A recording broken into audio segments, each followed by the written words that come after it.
Welcome to the Snide Show.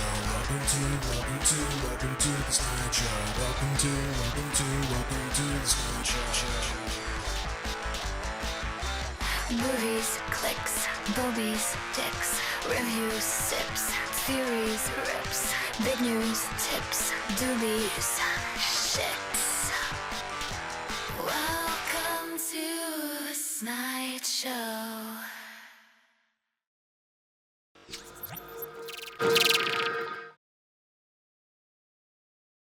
Hello, and welcome, one and all, to the Snide Show. I am your host, as always, Cornelius Edward Snyder, otherwise known as Corey the Curator, and tonight we're doing a deep dive into data. But first, a squirt of ketchup with our segment, Slice of Life. Slice of life, chaos, strife, taste and life, slice of life, slice of life.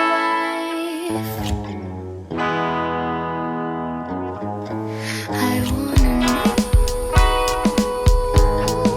what you've been up to.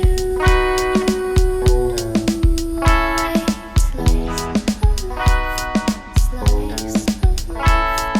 chaos, strife, taste and life,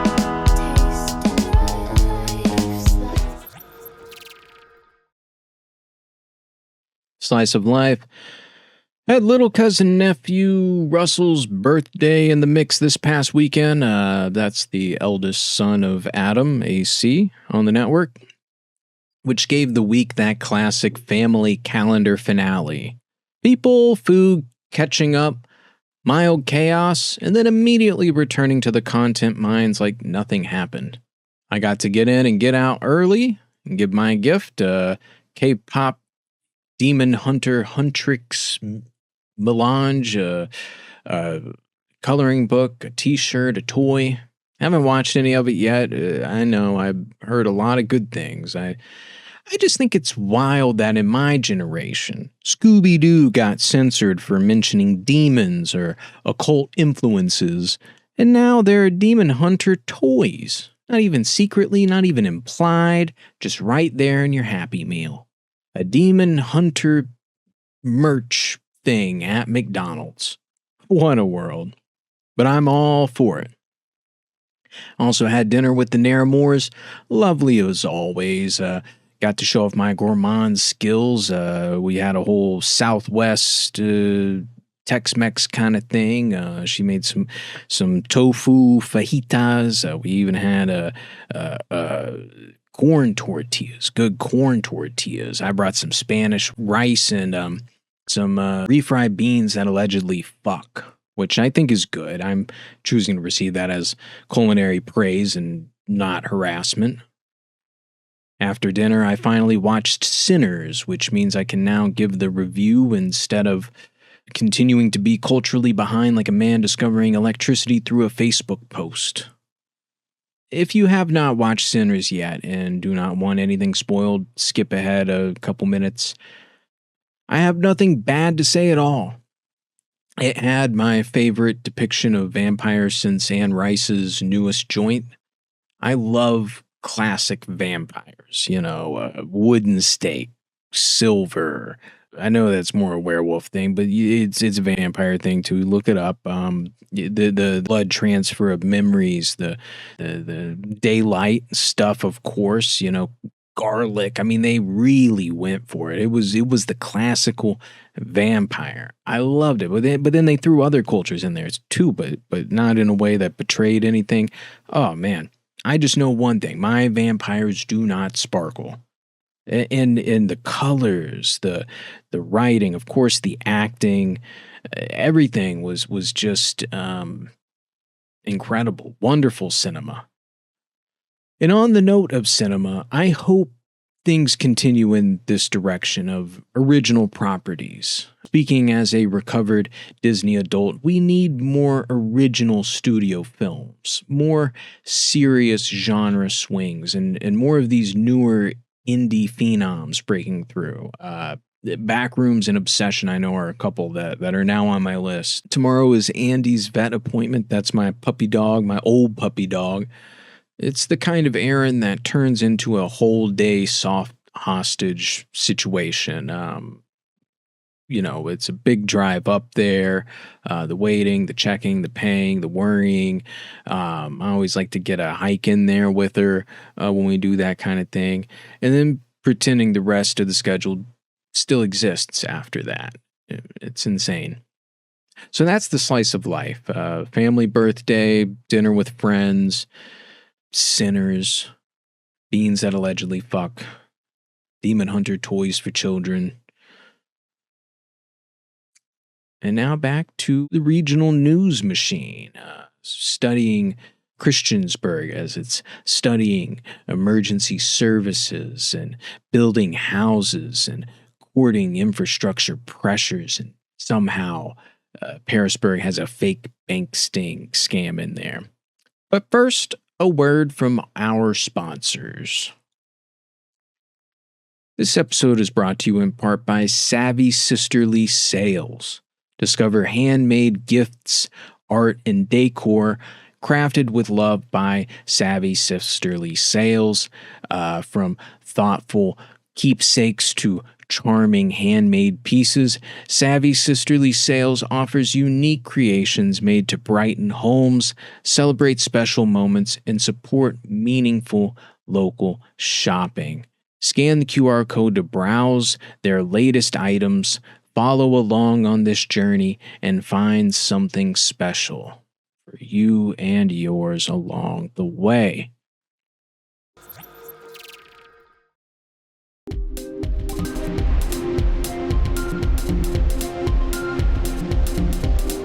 Topical Punch.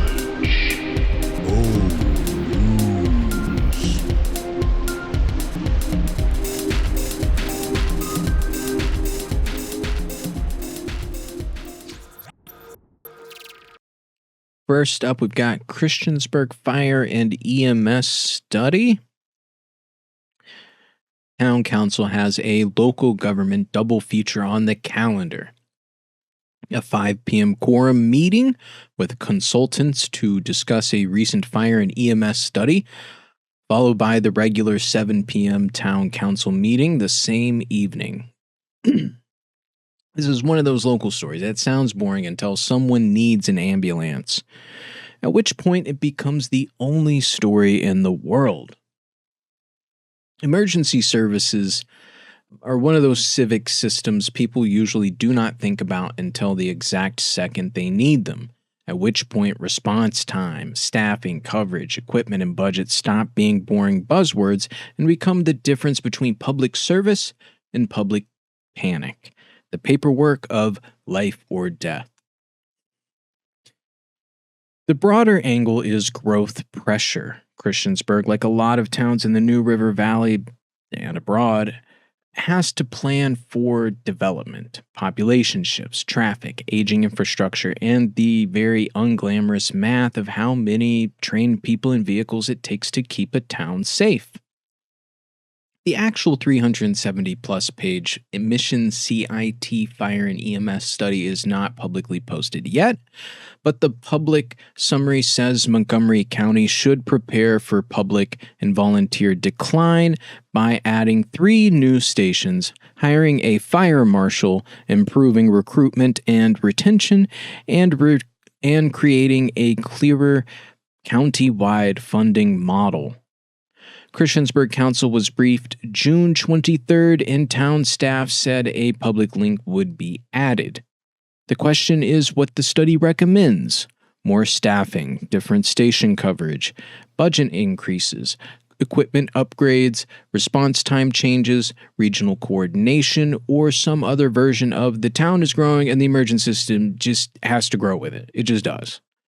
And the more useful question: whether council treats this like an actual planning document or like municipal wallpaper. Because we got 100 houses coming, honey. Did I tell you about the 100 houses? I think I told you about the 100 houses back in February. Christiansburg is getting more houses. Town Council approved a rezoning request connected to nearly 100 new houses on Kimball Lane back in February. I think I'm seeing them being built. More homes means more people, more traffic, more emergencies, and more yummy data.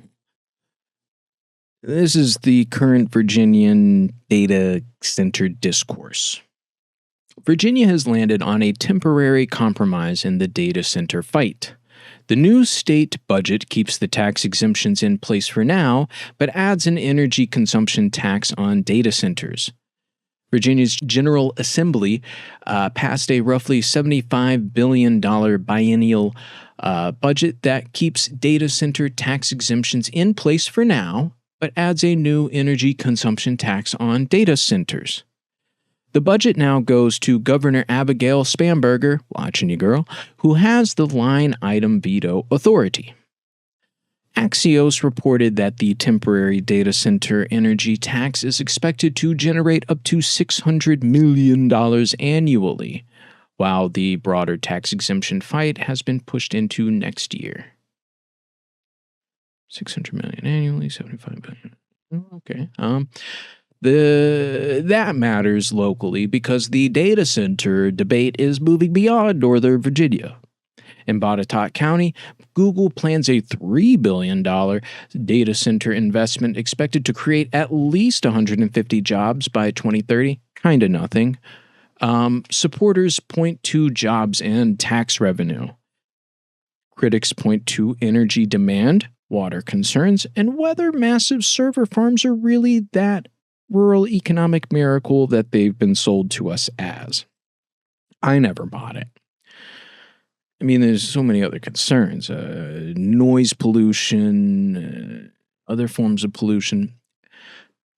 So the state's position appears to be keep the incentives, tax the electricity, and postpone the bigger fight until everybody has had enough time to become either richer or angrier about it. Virginia looked at data centers and said, we hate the power usage and the pollution, love the tax revenue and maybe some upsides, but would like to experience all the feelings at once until the next budget crisis, please. As we take over the environment of the wilds, taking up the forests and fields with houses and data centers, we will increasingly encounter their creatures. The Southwest Virginia Wildlife Center in Roanoke is caring for 2 orphaned bobcat kittens after the mother was hit and killed by a vehicle in Russell County. The kittens have already grown to 640 and 685 grams and are being fed formula until transitioning to solid food. Staff say bobcats are especially difficult to rehabilitate because the goal is to raise them without making them comfortable around humans, like me. The center is also in its busiest stretch of the year with more than 300 animals in care, including foxes, squirrels, opossums, reptiles, large snakes, and these 2 tiny regional murder mittens in training. The bobcats are being carefully raised not to trust humans, which makes them both wild animals and, frankly, pretty solid judges of character from the start. And the data centers don't only serve us and compete with the wildlife, we are now competing with each of them, creating a strange, constant life cycle. We are competing now with the data centers for the access to the data. See, more than 30,000 customers are still waiting for broadband connections as River Street Networks struggles to complete expansion work in parts of Virginia. Cardinal News reports that while the federal deadline is the end of 2026, contracts with Virginia's Department of Housing and Community Development called for some work to be done earlier. State letters cited financial concerns that affected the project's ability to move forward as contracted. So in 2026, the region is still having the same conversation. Broadband is essential, rural communities need it, public money is involved, and somehow the internet is still arriving like it's being delivered by mule. I'm sorry, that was a typo. Musk. Moving away from data centers, we got a little more crap.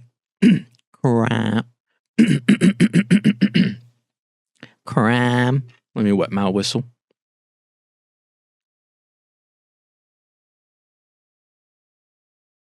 Crime. While Virginia is trying to figure out how to regulate billion-dollar data centers, Pearisburg police are warning residents about a new scam on the streets that somehow combines online utility payments, fake bank fraud alerts, fake law enforcement website pages, pop-ups, phone jacking, and a pretend sting operation. Pearisburg police are warning residents about a scam that sounds like it was written by someone who learned banking, hacking, and law enforcement from 3 different YouTube thumbnails. According to police, a victim was trying to pay a utility bill online when a message claimed a computer had been hacked and locked. Then a caller posing as someone connected to the bank said unauthorized funds had been withdrawn, recovered, and returned. From there, the scammer, and we see this picture of him. Let's get a little closer here. I'd rather not, and I know the filter's weird, but honestly, it makes it a little easier to see somehow. I mean, it's super low res. It's like really low res in the filter that I see. That makes this look all cool and like a hologram. Actually smoothing that out a little bit, but you can't discern any features. You can't see his eyes at all.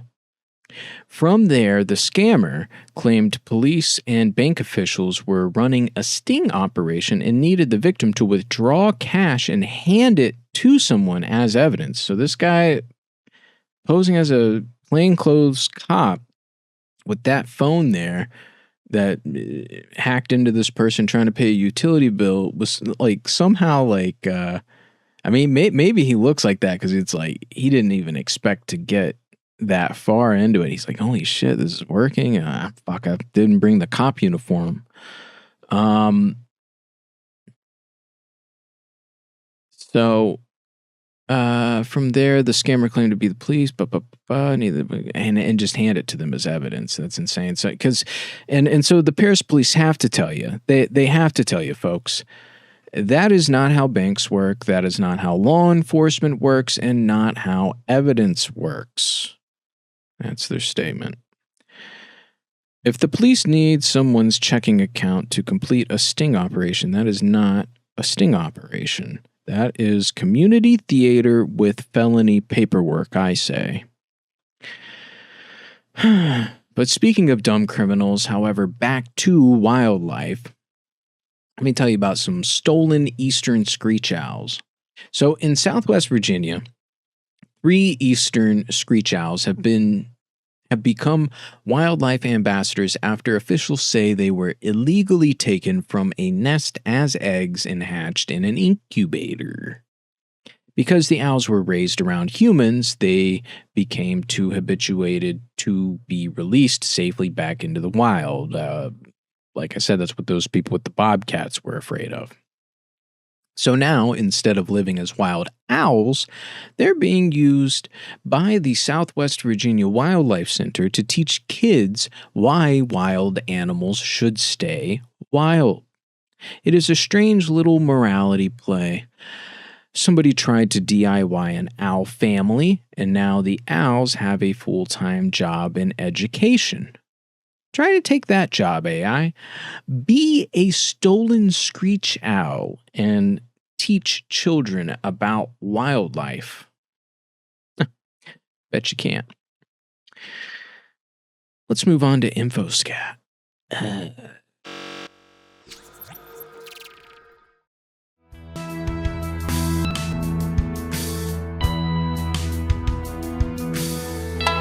Welcome to InfoScat.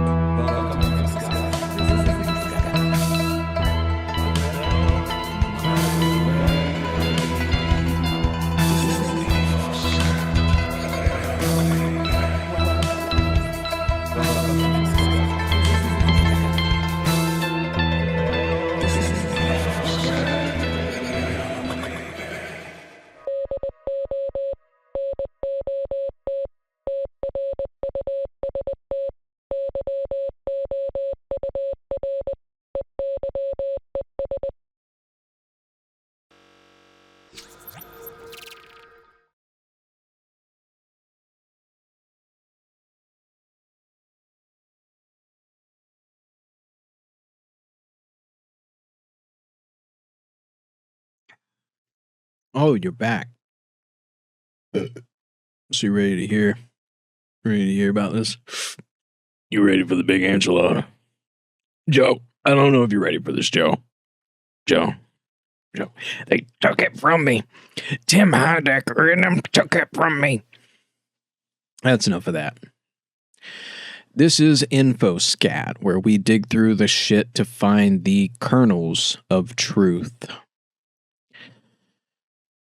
From MKUltra to the Red Scare, from CIA flirtations with the press to UFO discourse, from church doctrine to corporate branding, from wartime leaflets to Facebook unk memes posted by a man whose profile picture is either him with a bass fish or an eagle crying on the Constitution, a real bad selfie from below. The machinery is old. It's as old as human history, as old as language. Obscure the truth, report lies, confuse the public, fracture trust, and then, once everyone is dizzy enough, sell them something. A flag, a product, a savior, a villain, a religion, a subscription. That's the heart of it. It's not merely lying. Lying's part of it. Lying on its own, though, is almost charmingly primitive. A lie is a tool. It's a caveman's tool. A sharpened rock, a sharpened tongue. But disinformation is architecture. It is lying with infrastructure, payroll, plausible deniability. A conference room where some pale little ghoul says, well, what if we don't deny the scandal exactly, but instead attach it to something so stupid that no normal person wants to be seen discussing it? That right there is the poison. Concentrate. A truth can be buried by censorship, but it can also be buried by overexposure, overstimulation, numbness. You do not have to hide the signal if you can drown it in clown horns. This is the truth sandwich, poison pill disinformation. A verifiable truth is fused with a falsehood, an exaggeration, an absurd claim, until the real issue becomes socially radioactive. The goal is not always to convince people of a lie. I mean, that's kind of silly. Sometimes the goal is to destroy coherence itself, to make signal and noise indistinguishable so that people just go about their day. So let's Merriam-Webster this bullshit. Information is data offered as accurately as possible. Not perfectly, because humans are involved, and humans are damp meat calculators with childhood wounds. Memory is malleable. History is written by victors. But at least there is an attempt to describe reality. Facts are the pieces of objective reality. That which is scientifically and empirically proven. Double, triple verified. Misinformation is false information spread without deliberate intent. Grandma shares a fake photo of a sick or starving child because she thinks she is helping. She is not helping. She is doing unpaid theater. Disinformation is falsehood or distorted information spread intentionally. It is not accidental. It has a target, a motive, an agenda, and usually a beneficiary hiding somewhere behind the curtain. They wear the face of public concern. This is a person that makes a fake photo of a sick or starving child. Psychological operations, or Psy-Ops, are influence campaigns designed to alter perception, morale, belief, identity, or behavior. In military terms, they are aimed at target audiences. In political terms, they are called messaging. In corporate terms, they are called branding. In family systems, they are traditions. They are, your mother is just worried about you. In cults, they are called doctrine. In toxic relationships, they are called I never said that. Gaslighting. Same beast, different fur. Influence frameworks describe Psy-Ops methodology through concepts like target audience analysis, media selection, message development, dissemination, feedback, and adjustment. That is important because it reminds us this stuff is not magic. It's a workflow. This was made in a lab. This is paperwork. Acting, psychology, sociology, marketing, trauma, therapy, rehabilitation, public representation, organization, all tools in the bag of psychological operations. You've got the old tradition, empire, church, espionage. This did not begin with academia or the internet. The internet just gave the village idiot a satellite dish and a monetization dashboard. Empires have always understood that war is not merely physical, it is perceptual. Before soldiers move, stories move. The enemy is barbaric, the king is chosen, the gods approve, the sacrifice is necessary, the suffering is temporary, the taxes are patriotic, the dead are honored. Which is a lovely thing to say immediately before producing more dead. Ancient strategic traditions understood deception as part of war.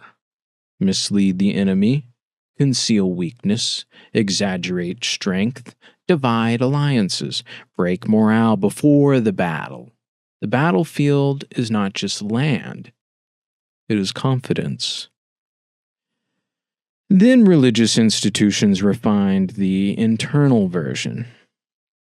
Not all faith, not all religion, not every believer, but institutions with power discovered the obvious. If people believe obedience is sacred and doubt is corruption, you do not need guards on every road. You install the guard in the skull. That is cheaper, very efficient, darkly brilliant, horrifying in the way a well-designed mousetrap is horrifying. A mousetrap of the mind. Then espionage professionalized it. States learned to move through proxies, cutouts, rumor networks, journalists, academics, activists, front groups, defectors, double agents, forged documents, selective leaks, and sources familiar with the matter, which is journalism's version of a man in a trench coat coughing into a payphone.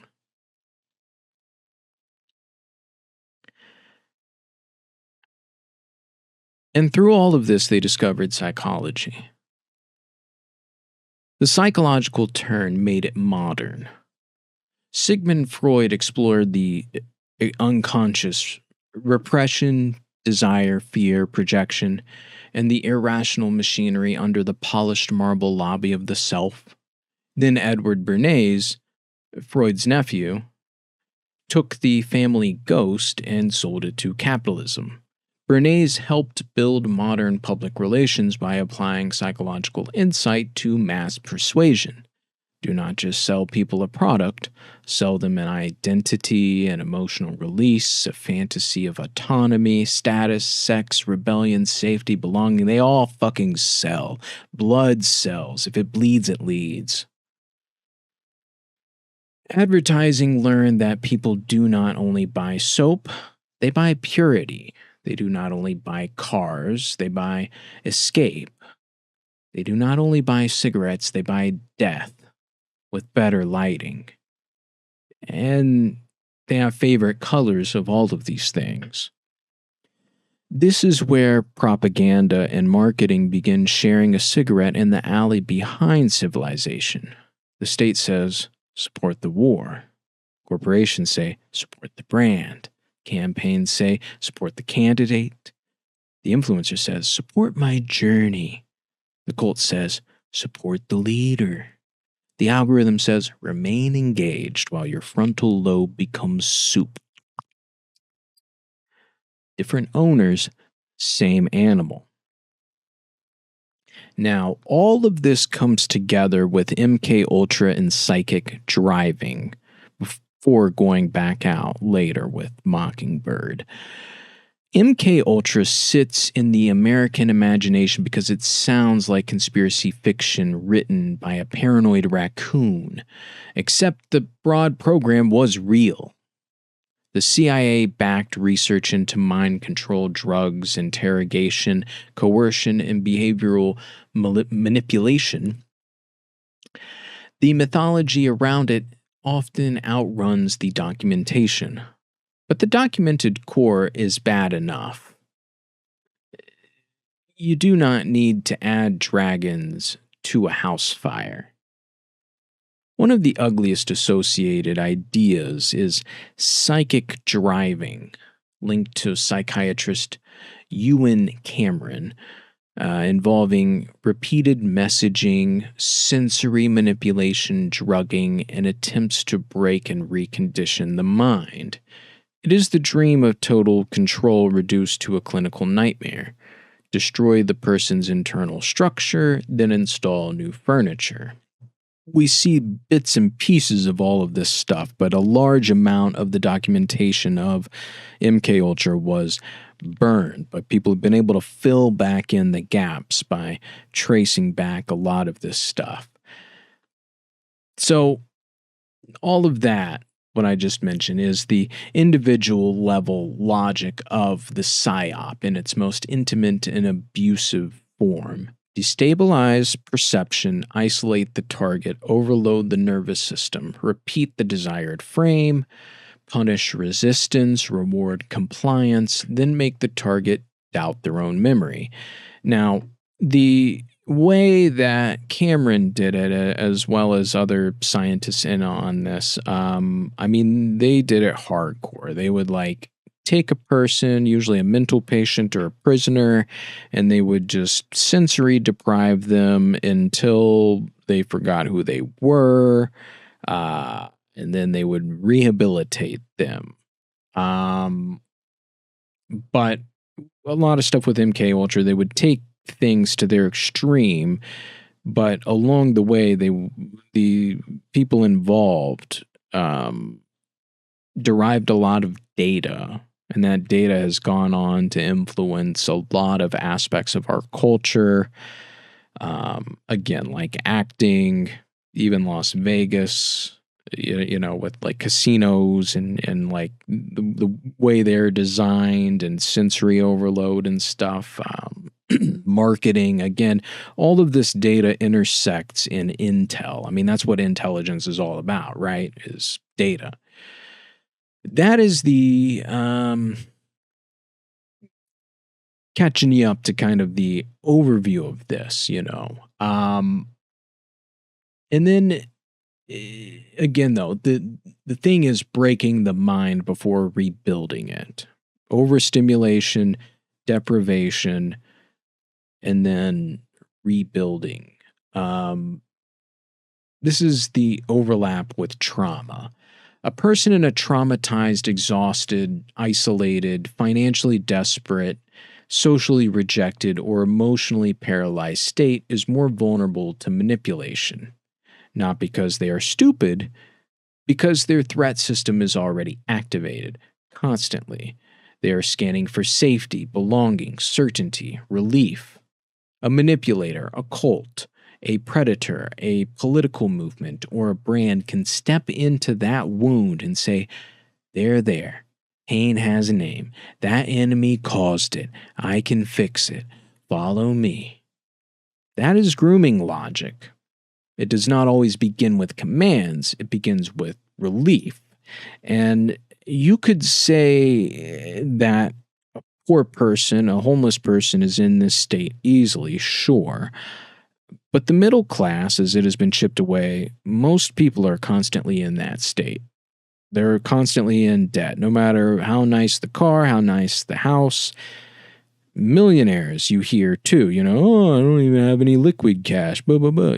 They've got stock, they've got credit, they've got assets, but they'll say, I'm cash poor. I'm a millionaire, but I'm cash poor. Our system has become designed because of inflation to keep everybody in this traumatized fight or flight state. See? Everybody's in this grooming trap. So the individual Psy-Op. First, destabilize. The target becomes unsure of what is true, who to trust, or whether their own perceptions are reliable. Then isolation. Trusted outside voices are discredited. Friends are enemies. Family does not understand. Experts are corrupt. Everyone is lying except the person or the system doing the manipulation. Can't trust corporations. Can't trust the government because naturally the arsonist has appointed himself fire marshal. Then reframing. The manipulator supplies a story that explains the chaos. This story may contain real grievances, which makes it stronger. A good manipulation rarely uses pure fiction.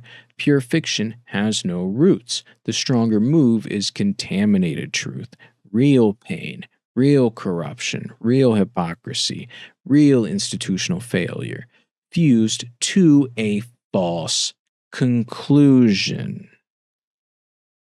Government bad. It's not a monolith. Then repetition. The same frame is delivered again and again and again through different emotional costumes. Fear, pride, shame, humor, belonging, urgency. Then dependency. The target begins returning to the source for interpretation. Not information, interpretation. Tell me what this means. That is the handoff. That is when the person's internal compass gets outsourced. Outsourced to the church, to the company, the job, the cause, XYZ. It's usually going to be Nike. Then enforcement. Doubt becomes betrayal. Questions become evidence of corruption. Leaving becomes impossible without an identity collapse. That is the micro scale.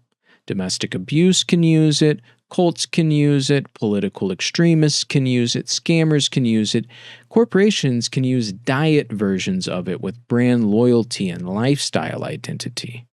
Your phone does it politely with rounded corners.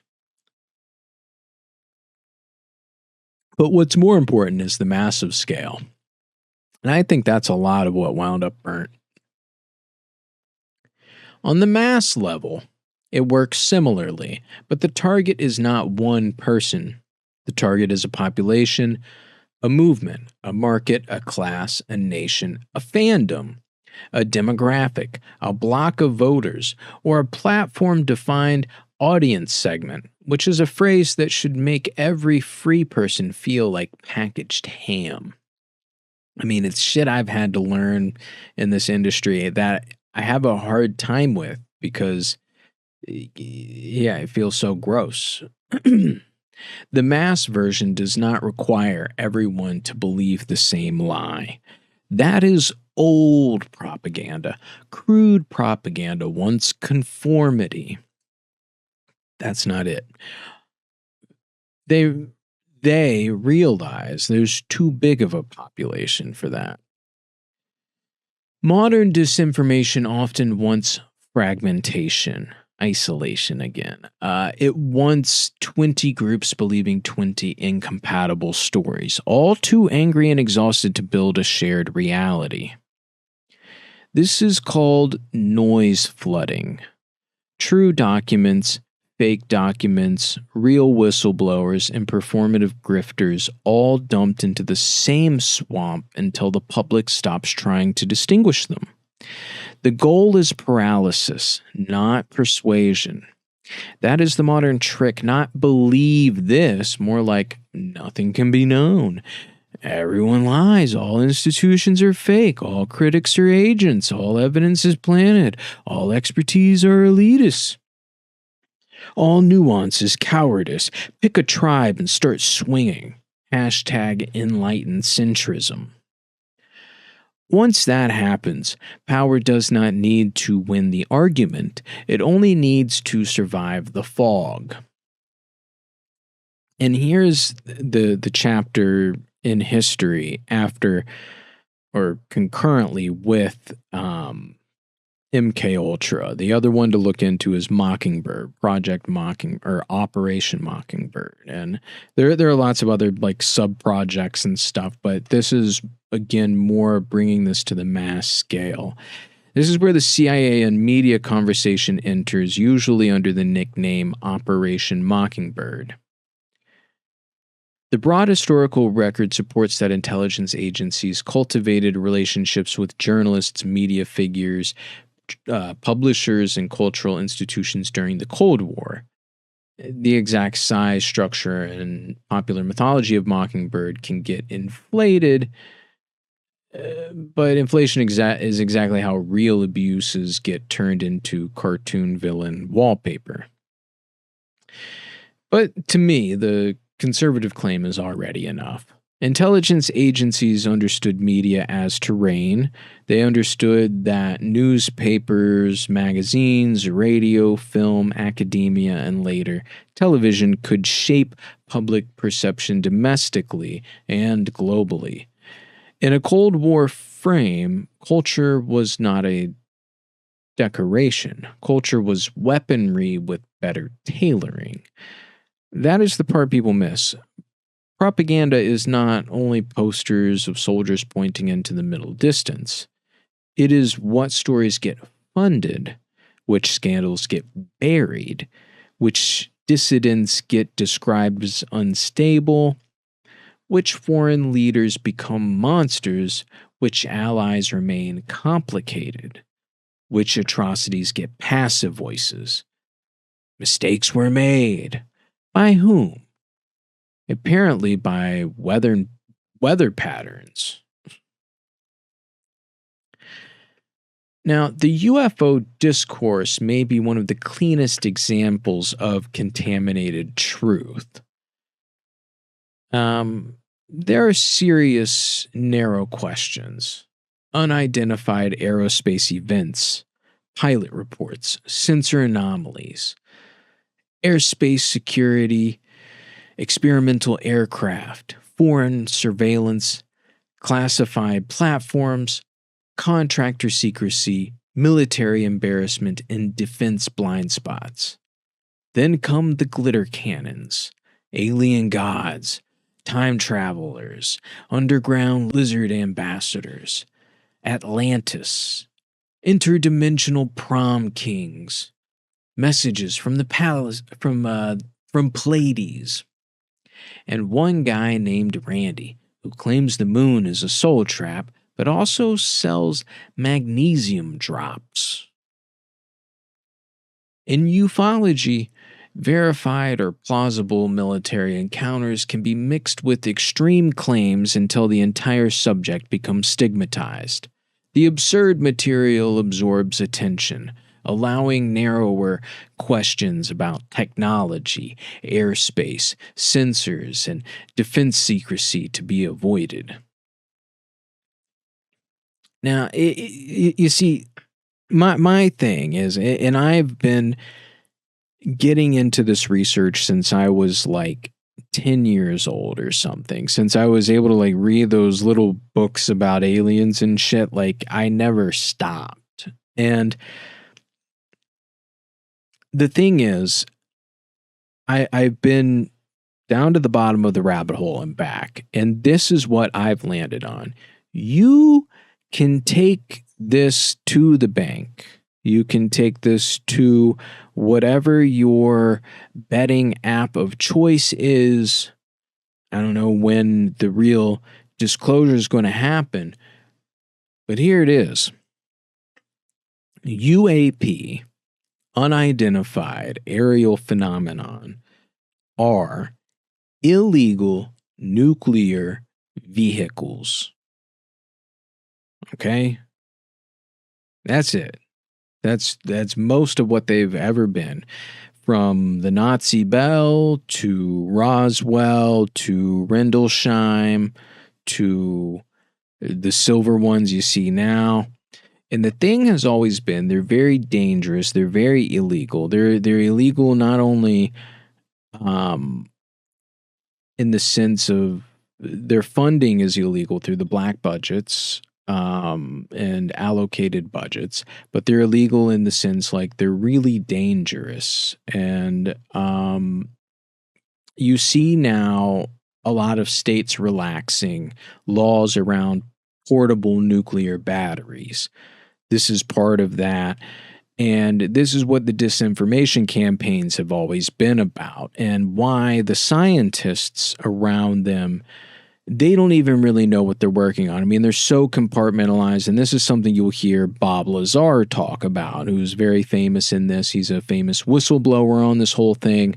I think at one point he was spreading misinformation. At some point it turned into disinformation.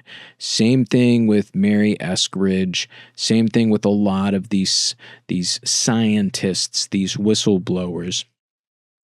Because there's what happens in OPSEC, operational security, and disinformation campaigns, and where they intersect is that when you go to work for some sort of highly classified operation or organization, one of the loyalty tests, it's kind of hazing, but it's also just kind of interviewing for the job, is that they will in some way position disinformation in your vicinity and see if that disinformation is carried out of the room, either physically or mentally, socially. They want to see if you're going to spread that shit and how you do. And if you do, they're going to weigh how important that you are and probably keep fucking with you because it's fun and because they can't just cut you loose, because now you've gone from asset to liability. And when you are a liability to national security, and that's what all of this is,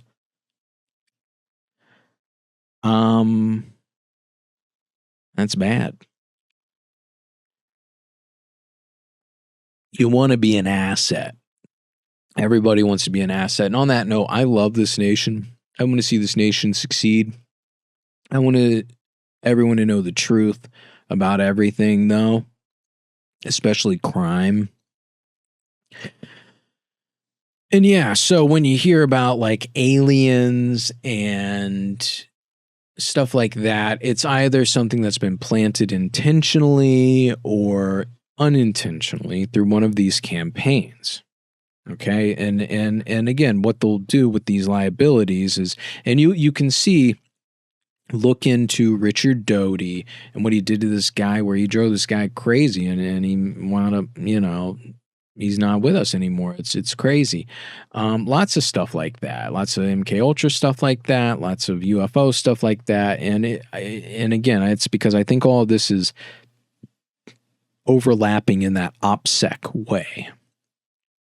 And it gets so complicated these days, because even with the internet, everything's on the table now, but now it's easier to do that divide and conquer thing.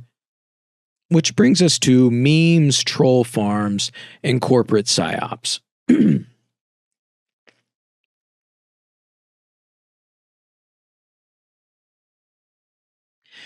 Because ever since this age of chaos has arrived, suddenly propaganda has become fun-sized.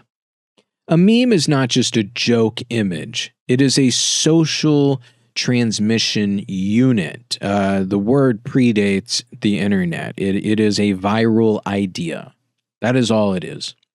It compresses an attitude into a repeatable symbol. It bypasses the long hallway of argument and kicks open the emotional door with whatever information in hand. That is why memes are powerful. Portable ideology. Jokes that carry assumptions. They can satirize power, puncture hypocrisy, and build community. They can also dehumanize, radicalize, launder lies, and train reflexes. A troll farm does not need to persuade you like a professor. It needs to irritate you like a mosquito in a dark room. It injects doubt, provokes overreaction, amplifies division, impersonates consensus, and makes the public square feel diseased. Then normal people leave, extremists stay, and the platform reports engagement is up. Corporations do a cleaner version. They do not say we are manipulating the symbolic architecture of your identity in order to extract loyalty and margin, unless you're BlackRock. They say, join the community. Every brand wants community now. Shoes want community. Soda wants community. Banks want community. The chicken sandwich wants to be a moral philosophy with pickles. The same techniques repeat. Target the audience, define the vulnerability, craft the emotional message, select the channel, measured response, adjust. We map this same basic campaign logic through target, audience analysis, media selection, content development, dissemination, feedback, and assessment. And it all disgusts me, and I'm very hard at it, and I need people on my team that are better at it. AI. Narrative control at machine speed, light speed, artificial information.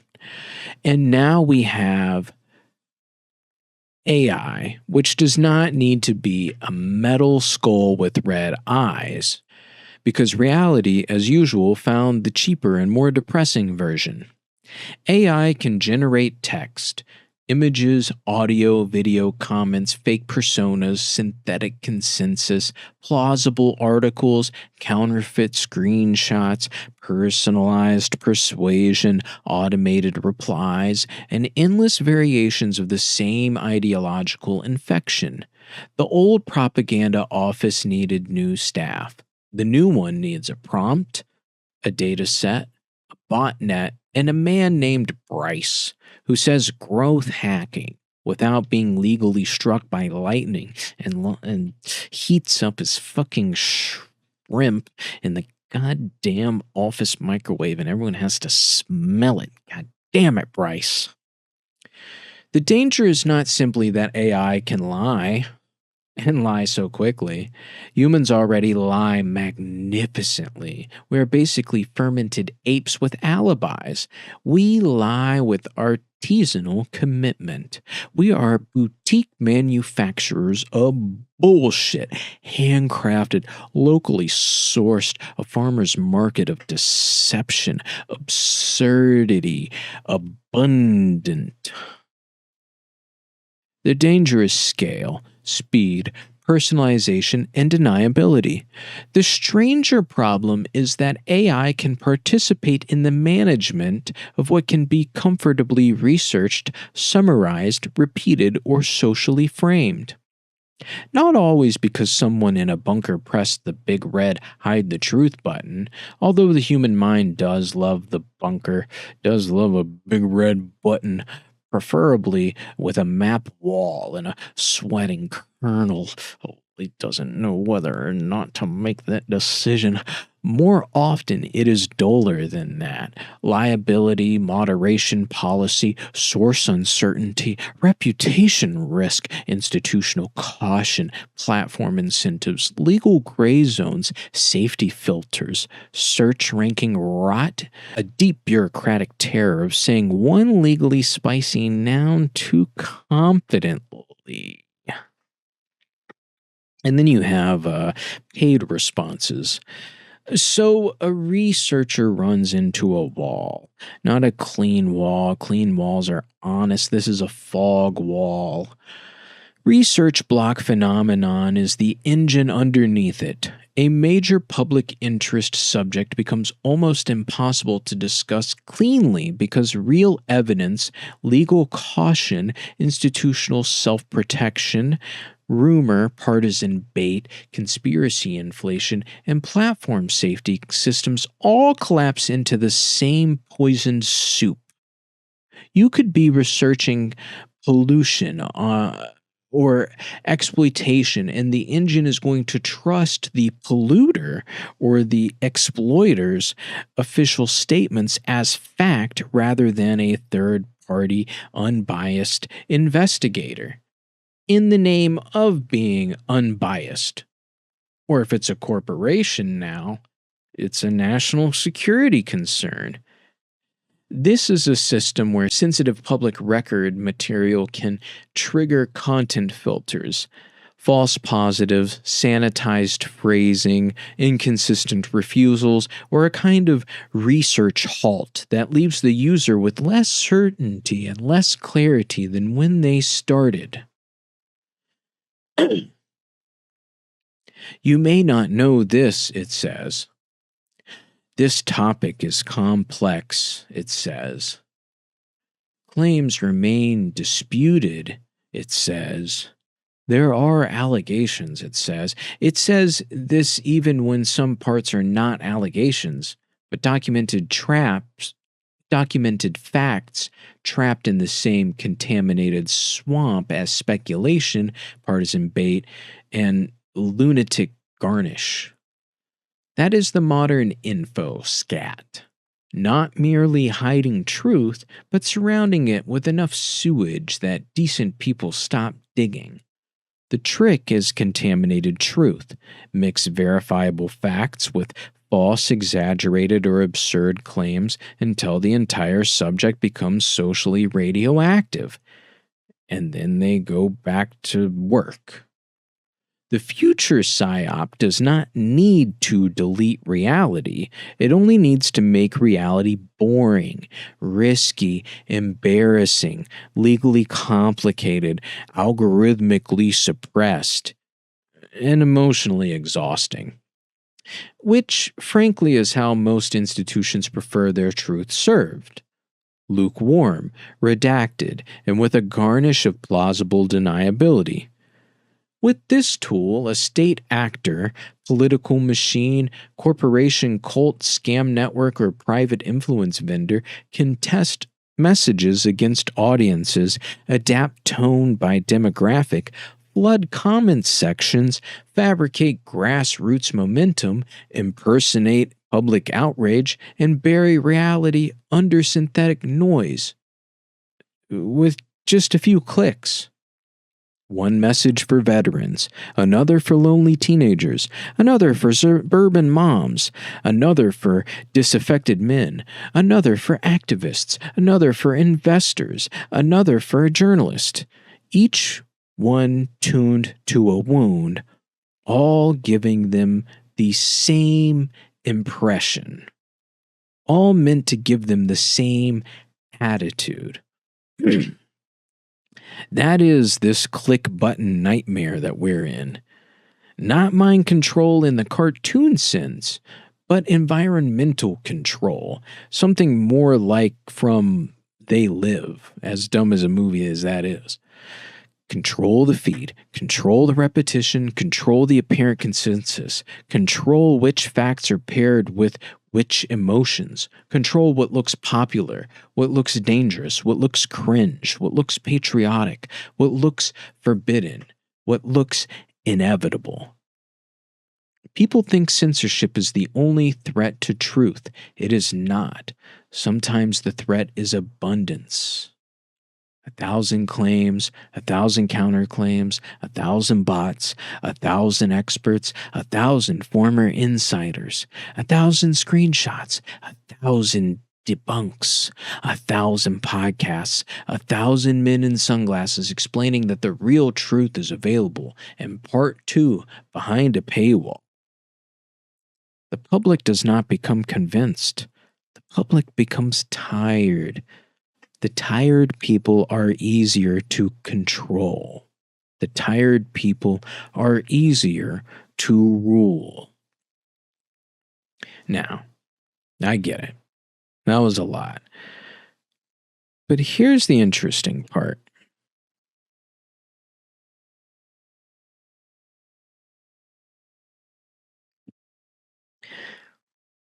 Because they couldn't sell this to Hollywood, it became a national defense grift,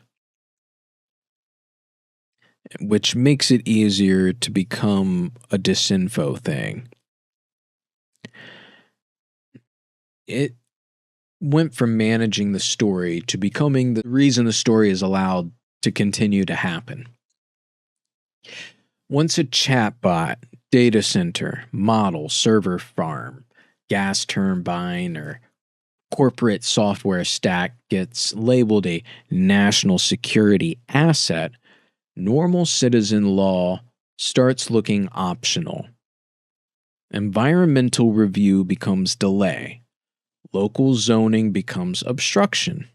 Public health becomes unfortunate friction. Community oversight becomes a threat to readiness. That is the grift. It's happening now. Not that the technology is useless. That would be comforting, actually. A useless machine is just expensive furniture with delusions. The darker possibility is that the machine is useful enough to be dangerous, flawed enough to be irresponsible, and profitable enough that nobody in power wants to slow it down. A probabilistic system, trained to guess the next most likely token, gets marched into the National Defense Temple and dressed up like Athena with a defense contract. It hallucinates, misreads context, smooths over contradictions, and still somehow becomes mission critical, because mission critical does not always mean best. Sometimes it means available, obedient, integrated, and already paid for. That is the real national security loophole. Call the thing essential, then make accountability look unpatriotic. The military says speed. The critics say accuracy. The contractor says invoice. The community says, why does the air smell like a robot burning a tire fire? And the government, with the dead-eyed serenity of a man explaining why the orphanage must be bulldozed for freedom, says, national defense. This is how empire launders infrastructure through fear. Build the server farms, burn the energy, bypass the permits, classify the details, privatize the profits, socialize the pollution, then tell the citizens this is all for their protection, even as their laws, lungs, and local authority are quietly fed into the turbine.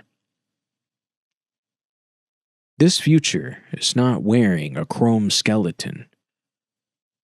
It's a big, ugly box with a military exemption, a billionaire vendor, a chatbot that cannot reliably explain lunch, and a federal lawyer arguing that shutting off the smoke machine would endanger America.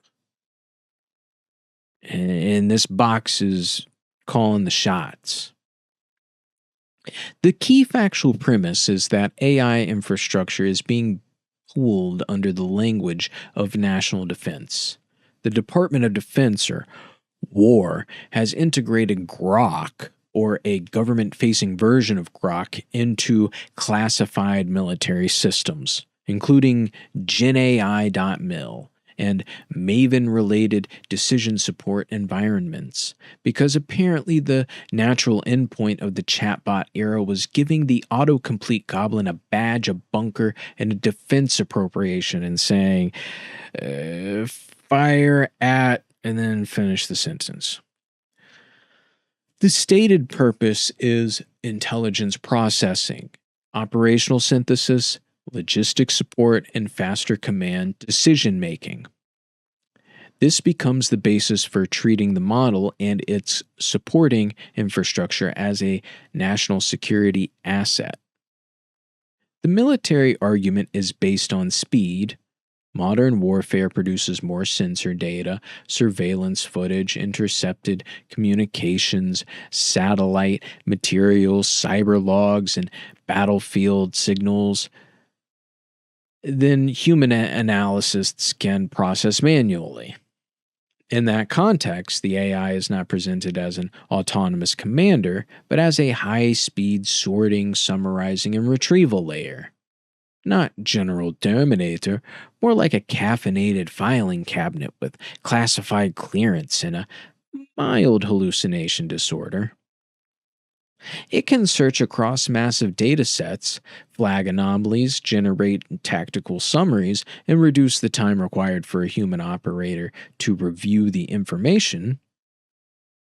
This connects to Retrieval Augmented Generation, or RAG, which sounds like a cleaning supply for wiping blood off of a spreadsheet, but is actually the process where the AI is connected to a secure database of mission-specific information, then used to retrieve, summarize, and organize that data for commanders or analysts. In this model, the AI is not simply answering from its general training data. In theory, this limits hallucination by grounding the output to a controlled information environment, but in practice it still leaves major risks.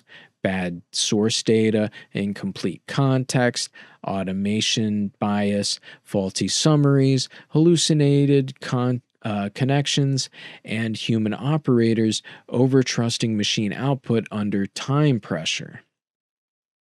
And I think that's how we wound up bombing that girls' school in Iran. That is the first major failure. The system is probabilistic, but it is being placed near consequential military decisions. A large language model predicts likely outputs based on patterns in data. It does not possess moral judgment, legal responsibility, battlefield intuition, or contextual understanding in the human sense. And so it's being given that pass. They can say, oh, a person didn't bomb that school, this computer bombed them. It's math wearing a command lanyard. When the output is wrong in a consumer context, it produces misinformation. When the output is wrong in a military context, the failure can affect targeting, escalation, civilian risk, or operational judgment. The second failure is automation bias. The official compromise is usually described as human in the loop, meaning a person still makes the final decision, but the weakness in that model is obvious. A tired, overloaded human operator reviewing machine-generated recommendations during a compressed decision window may function less like an independent decision maker and more like a rubber stamp with a pulse. The presence of a human does not automatically solve the problem if the system has already shaped what the human sees, how the options are framed, and which data points are emphasized. At that point, human in the loop can become human as liability decoration, a little flesh ornament hanging off the machine so everyone can pretend accountability survived the software update. The third failure is accountability. When a human analyst makes a mistake, the decision chain can be investigated through testimony, records, orders, and documented reasoning. When a neural network contributes to a mistake, the causal path is harder to audit. The model may have weighed data in ways that are difficult to reconstruct. The source database may have contained errors. The summarization layer may have compressed away crucial uncertainty. The operator may not know which part of the output was grounded and which part was inferred. This creates a blurred chain of responsibility in precisely the kind of setting where responsibility should be clearest, which is convenient if the goal is to spread blame so thin it becomes government-flavored mist. The fourth failure is procurement by dependency. Once a model is integrated into classified systems, the vendor becomes harder to remove. The software is no longer merely a product, it becomes infrastructure. The government becomes dependent on the contractor's model, compute capacity, update schedule, security architecture, and data center footprint. That dependency allows a private company to become entangled with state power while still retaining commercial incentives. The classic American romance: public risk, private margin, and a contract vehicle parked across three congressional districts. That is where the grift appears most clearly. The same infrastructure that supports a commercial AI business can also be defended as military-critical infrastructure. Once that happens, the company can argue that normal regulatory burdens threaten national security. Environmental permitting, local oversight, public hearings, air quality rules, energy use scrutiny, and zoning challenges can all be reframed as obstacles to defense readiness. The trick is simple. Staple a flag to the server rack and suddenly the neighborhood asthma report is an act of sabotage. The Memphis case is the cleanest example of how this works in practice. XAI builds a massive data center, powers it with 27 gas turbines that local groups say are running without standard clean air permits, gets challenged by the NAACP and environmental advocates. And then the government's defense is essentially, we can't turn off the pollution machine because the chatbot is helping defend America. So now a private tech facility gets treated like a military base. Local air quality becomes a negotiable side quest, and citizen oversight gets pushed behind a velvet rope marked national security. The consequence is that a private computing facility is treated as though its operational continuity outranks local environmental law and citizen oversight, and thus residents are being told that their lungs have been temporarily reclassified as a lower priority asset. The grift is not that the defense use is necessarily fake. The more serious problem is that a real or partially real defense can be converted into a blanket shield for private expansion. A model may have military utility. Maybe. A data center may support classified workloads. Maybe. A compute cluster may process sensitive information, but those facts do not automatically justify exempting the entire corporate infrastructure from environmental law, community consent, or public accountability. Some of this helps the Pentagon is not the same as fuck your town council. We're building Mordor. This creates a dual-use accountability gap. The same servers, power systems, model architecture, and corporate operations may support both public contracts and private profit. If the national security designation protects the full stack, then the public effectively subsidizes and shields a commercial monopoly while losing the normal tools used to regulate corporate behavior, losing everything. The public carries the environmental and democratic cost. The company retains the revenue and strategic advantage. It is a beautiful little scam in the way a tapeworm is beautiful. Efficient, adaptive, and living entirely off the host. And, it sounds like Peter Thiel. The strategic justification rests on geopolitical warfare, geopolitical fear of warfare. China, Russia, proxy wars, cyber conflict, gray zone operations, drone swarms, electronic warfare, supply chain disruption, and the need to process massive flows of data faster than our adversaries. Some of these threats are operationally real. Modern conflict does move through cyber attacks, maritime choke points, sanctions, surveillance, autonomous systems, and rapid escalation risks. But that reality also creates an incentive for permanent emergency logic, where the siren never turns off because the siren is now part of the business model. Permanent emergency logic is the political mechanism of the grift. If every technological race is existential, then every contractor becomes essential. If every AI system is critical infrastructure, then every data center becomes a battlefield asset. If every regulation slows readiness, then democratic oversight becomes a vulnerability. This converts national defense from a legitimate public function into a legal shield for private accumulation. It is the same old imperial coupon code.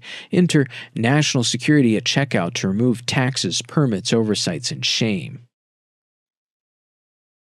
And at this point, I think we've already got like 5 times more data centers than China, who has the other top amount in the world. I mean, like, all the other nations are moving away from this LLM fucking nonsense.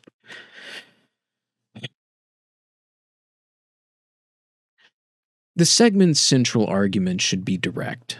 The danger is not only AI and warfare, the danger is the merger of military urgency, private monopoly, environmental exemption, and algorithmic opacity.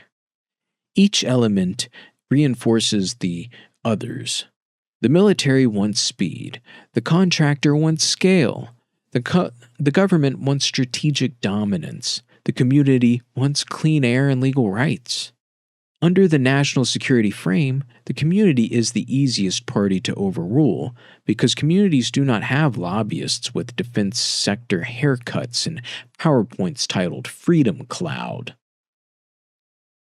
The final point is democratic accountability. If a government can classify a private AI system and its supporting infrastructure as too important for ordinary law, then the boundary between public defense and private impunity begins to collapse.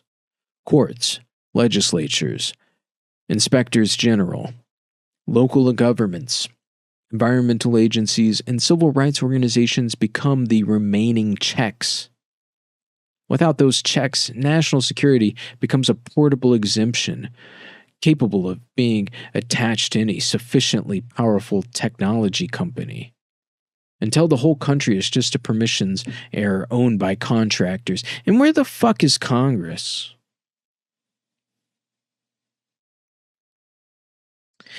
Anyway, so when you hear Psy-Op, you usually picture some shadow government bunker with cigarette smoke, reel-to-reel tape, and a man in a narrow tie saying, "Begin the operation." But the modern Psy-Op does not look like that. It's a meme. It's a press release. It's a wellness influencer, a patriotic slogan, a conspiracy theory wrapped around a real conspiracy. A fact check that tells the truth technically, but buries the context spiritually, like a lawyer embalming a corpse, sprinkle on some motherfucking corporate branding.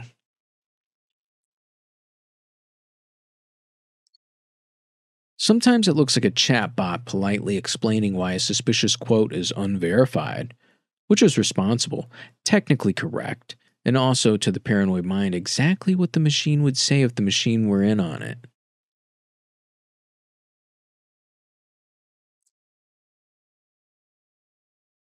Paranoia can be exploited too. Skepticism can be healthy, but it can also be exploited. Every manipulator loves a person who thinks they cannot be manipulated. That person already bought the premium package. The real defense is not blind trust. It's not blind distrust either. It's taking your gut, your heart, your mind, the facts and opinions shared by those you love. 3 different news headlines, 3 different news stories from 3 different sources, and average it all out. The defense is disciplined attention. Ask what is documented, ask who benefits, ask what is being exaggerated, what is being made untouchable, what is the truth, what is absurd, and fill in the gaps. Ask whether the loudest voice is the clarifying issue or poisoning the well. Because the Psy-Op does not always hide the truth by silence. Sometimes it hides the truth by making it embarrassing to say out loud. Aliens might be real, but they're not here.